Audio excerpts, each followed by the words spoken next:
आज मैं आपके सामने लाया हूं ऑर्गेनिक केमिस्ट्री का एक बहुत ही मजेदार टॉपिक, आईयूपीएसी। आईयूपीएसी जब बच्चे पढ़ते हैं तो उन्हें कुछ दिक्कतें आती हैं और कुछ बच्चे इससे परेशान होकर इरिटेट यानी बहुत ज़्यादा फ्रस्ट्रेट हो जाते हैं। तो आज मैं आपको सरल साधारण भाषा में आईयूपीएसी सिखाऊंगा। तो सबसे पहले देखते हैं आईयूपीएसी। पहली बात तो आईयूपीएसी जो है वो एक इंटरनेशनल सिस्टम है जिसे जिनेवा से लिया गया है, जिनेवा सिस्टम से लिया गया है। आईयूपीएसी का पूरा नाम international union of pure and applied chemistry होता है। मैं आपको बताऊंगा कि आईयूपीएसी में आपकी जो कार्बन चेन्स होती हैं उनका एक्सप्लेन किया गया है। कार्बन चेन क्या होती है? जैसे हाइड्रोकार्बन है, हाइड्रोकार्बन जो होता है आपके दो प्रकार का होता है। पहला संतृप्त हाइड्रोकार्बन, संतृप्त हाइड्रोकार्बन, और दूसरा होता है असंतृप्त हाइड्रोकार्बन।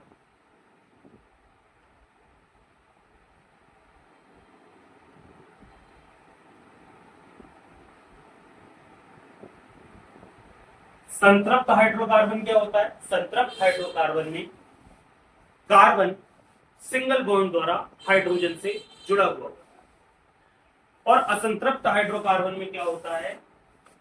इसमें कार्बन और कार्बन के बीच डबल बॉन्ड या कार्बन और कार्बन के बीच ट्रिपल बॉन्ड होता है। संतृप्त हाइड्रोकार्बन में केवल सिंगल बॉन्ड पाया जाता है। कार्बन की संयोजकता 4 होती है। कार्बन को अपने आसपास 4 विभिन्न परमाणुओं से भी वो जुड़ा हो सकता है या 4 समान परमाणुओं से भी जुड़ा हो सकता है। उसे अपनी 4 संयोजकता को पूरा करना होता है। चाहे कार्बन कार्बन के बीच डबल बॉन्ड हो, चाहे कार्बन कार्बन के बीच ट्रिपल बॉन्ड हो, या कार्बन 4 विभिन्न हाइड्रोजन परमाणु से जुड़ा हो, कैसे भी कार्बन की संयोजकता 4 होनी चाहिए। तो जब हम संतृप्त हाइड्रोकार्बन पढ़ते हैं तब वो एल्केन के अंतर्गत आता है। किसके अंतर्गत आता है? एल्केन के अंतर्गत आता है। और जब हम असंतृप्त हाइड्रोकार्बन पढ़ते हैं तब वो एल्कीन और एल्काइन के अंतर्गत आता है। असंतृप्त हाइड्रोकार्बन एल्कीन और एल्काइन के अंतर्गत आता है और संतृप्त हाइड्रोकार्बन एल्केन के अंतर्गत। आज हम आपको पढ़ाएंगे कि आईयूपीएसी की कोई भी चेन है उसमें उसकी नंबरिंग कैसे करते हैं चेन की, और उसका आईयूपीएसी नाम कैसे लिखते हैं। तो सबसे पहले हमें जो फर्स्ट रूल है, rule number 1, selection of parent chain, selection of parent chain. कोई भी आईयूपीएसी चेन है, कोई भी कार्बन श्रृंखला की चेन है, हमें उसमें पेरेंट चेन का सिलेक्शन करना होता है। हमें यह देखना होता है कि लंबी से लंबी कार्बन श्रृंखला हमें कैसे प्राप्त होगी। जैसे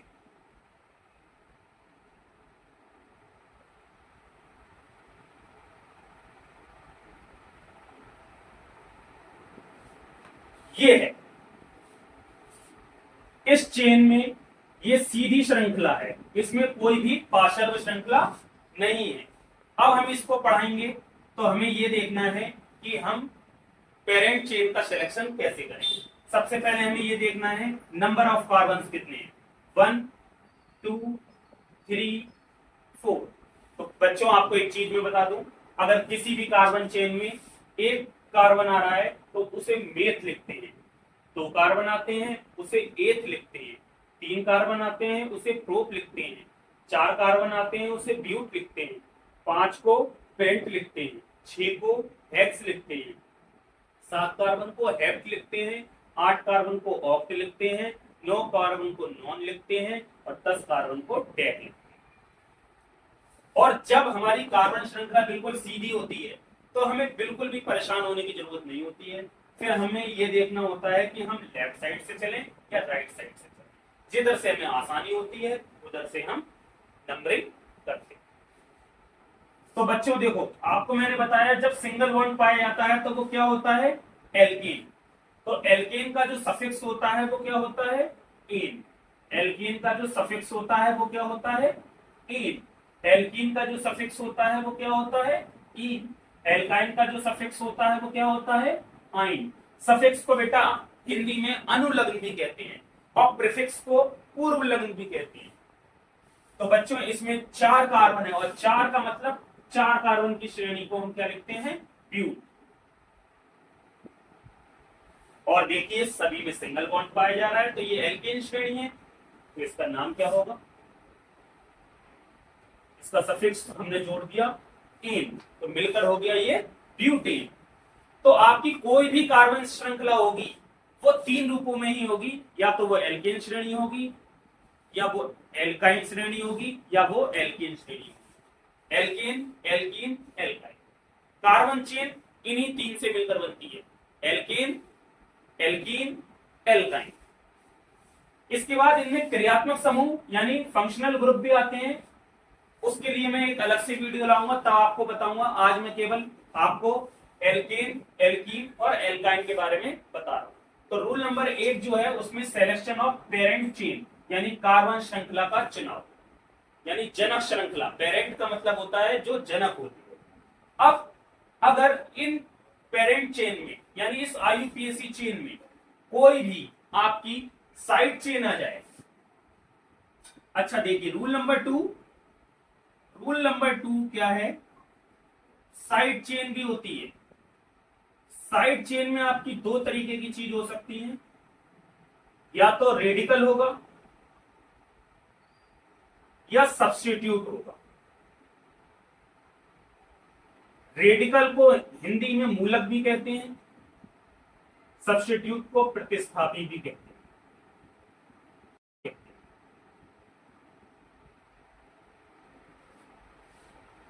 मूलक में CH3, C2H5, date date date date, यानी अगर CH3 होगा तो उसे मेथिल बोलेंगे, C2H5 होगा तो उसे एथिल बोलेंगे। यानी हम ये भी कह सकते हैं रेडिकल जो होते हैं वो एल्काइल होते हैं। कौन सा ग्रुप होते हैं? एल्काइल ग्रुप होते हैं। और जो सब्स्टिट्यूट होते हैं वो आपके हेलो ग्रुप होते हैं। क्या होते हैं? Hello group. हेलो में F, Cl, Br, I, यानी फ्लोरो, क्लोरो, ब्रोमो, आइडो। साइड चेन का हमेशा प्रीफिक्स लगता है। क्या लगता है बच्चों? हमेशा प्रीफिक्स यूज होता है। और जो आपकी जो मेन चेन है जिसमें नंबरिंग होती है, जिसे पेरेंट चेन कहते हैं, उसमें सफिक्स लगता है। तो मैं आपको इसका एक एग्जांपल बताऊं।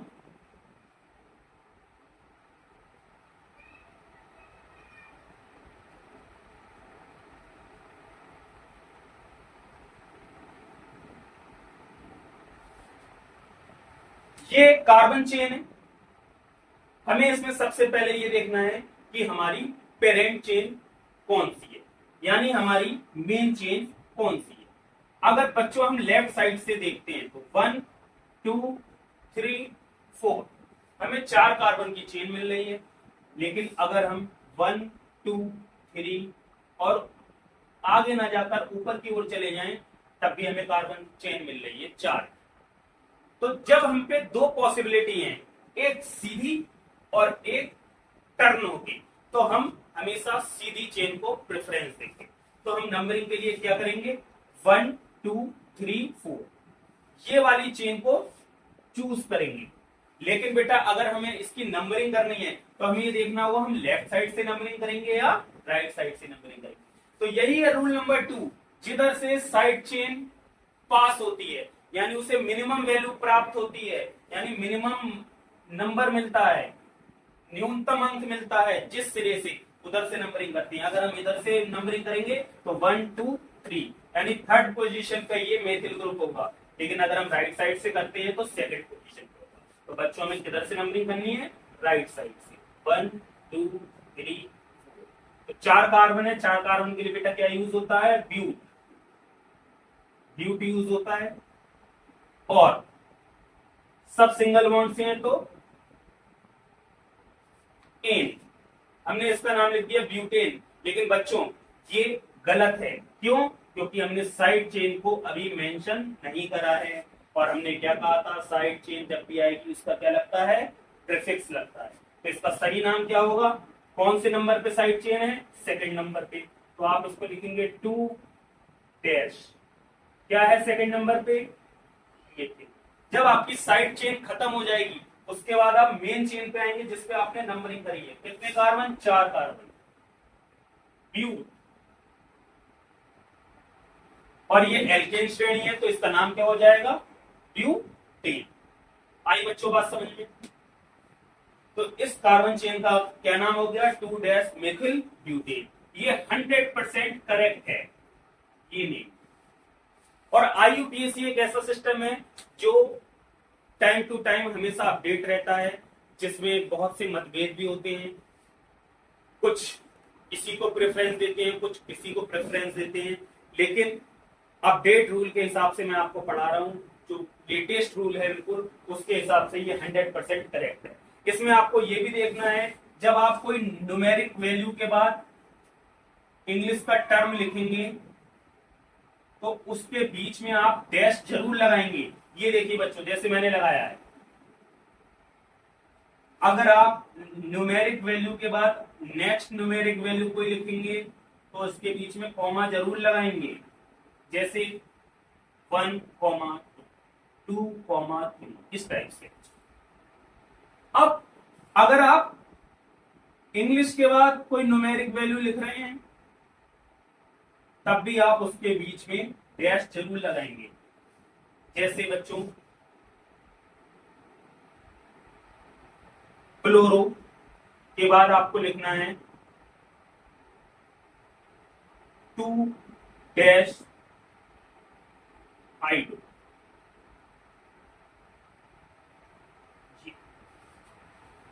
ये है इंग्लिश, इंग्लिश के बाद न्यूमेरिकल वैल्यू यानी डैश 2। ठीक है बच्चों, आगे चलते हैं। अब हम देखते हैं, अब हमें क्या करना है, बस हमें ये देखना है, मेन फोकस हमारा इस पे होगा कि हमारी जो कार्बन चेन है वो सिंगल बॉन्ड से है, डबल बॉन्ड से है या ट्रिपल बॉन्ड से। आज बच्चों मैंने आपको पढ़ाया एल्केन। एल्केन में क्या था, सिंपल चेन होती है, इसमें कोई भी डबल बॉन्ड या ट्रिपल बॉन्ड नहीं पाया जाता है। एल्केन 2 टाइप की चेन हो सकती है, या तो आपकी साइड चेन से वो हो सकती है या आपकी नॉर्मल चेन हो सकती है। तो आप किसी का भी आपको नाम लिखना है तो आपको इस टाइप से लिखना होगा। पहले आपको ये देखना है कोई साइड चेन तो नहीं है। केवल बेटा ये रूल एल्केन के लिए बता रहा हूं अभी मैं, तो जिधर से आपकी साइड चेन पास पड़ेगी आप उधर से नंबरिंग करेंगे। अगर एक आईयूपीएसी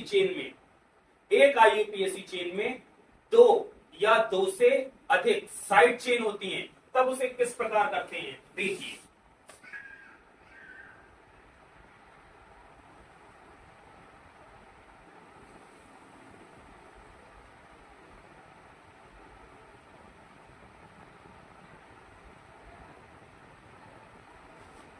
देखिए बच्चों, ये सभी सिंगल बॉन्ड से हैं, इसका मतलब ये क्लियर हो गया कि ये एल्केन श्रेणी। अगर हम लेफ्ट साइड से नंबरिंग करते हैं तो 1, 2 नंबर पे साइड चेन, 3 पे साइड,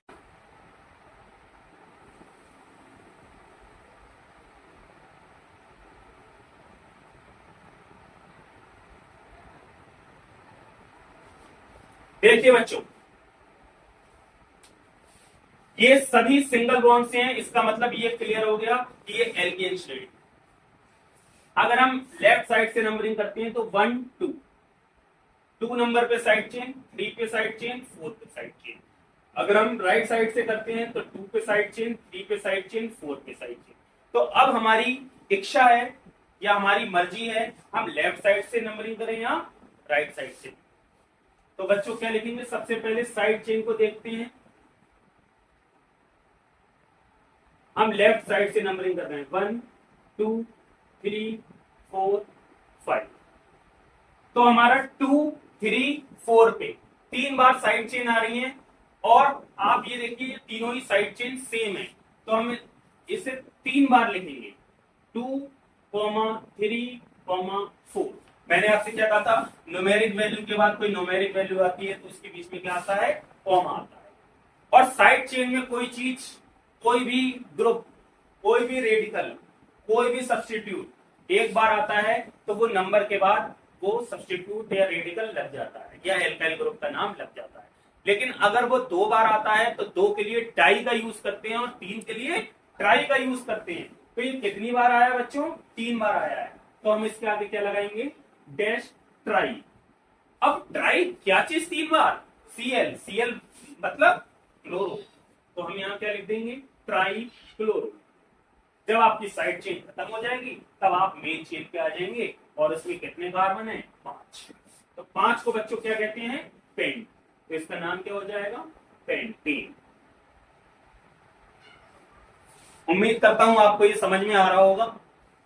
बच्चों आपको एक शॉर्टकट फॉर्मूला मैं बता रहा हूं, साइड चेन, जितनी भी साइड चेन हो उन सबको लिख दीजिए, फिर जिसमें आपने नंबरिंग करी है मेन चेन उसको लिख दीजिए, इक्वल टू आपकी टोटल आईयूपीएसी चेन। यानी एक आईयूपीएसी चेन में साइड चेन और मेन चेन दोनों होती हैं, दोनों को कॉम्बिनेशन करेंगे तो आप आईयूपीएसी चेन पर पहुंच जाएंगे। इसके बाद जो मेरी नेक्स्ट वीडियो आएगी उसमें बच्चों मैं आपको ये बताऊंगा कि शॉर्टकट तरीके से कैसे आईयूपीएसी नाम निकाल सकते हैं। अभी तो मैंने आपको एक एल्केन का रूल बताया और इसमें काफी टाइम भी लगा, लेकिन जब मैं आपको आईयूपीएसी पढ़ाऊंगा शॉर्टकट तरीके से, तब मात्र 5 मिनट के अंदर आपको मैं 10 से 12 ग्रुप की जानकारी दे दूंगा और उन 5 रूल से आप पूरी आईयूपीएसी को कवर कर लेंगे। लेकिन उसके लिए बच्चों आपको थोड़ा वेट करना होगा, मेरी अगली वीडियो तैयार होगी, मैं जल्दी आपसे अगली वीडियो में मिलूंगा। तब तक के लिए बाय बाय।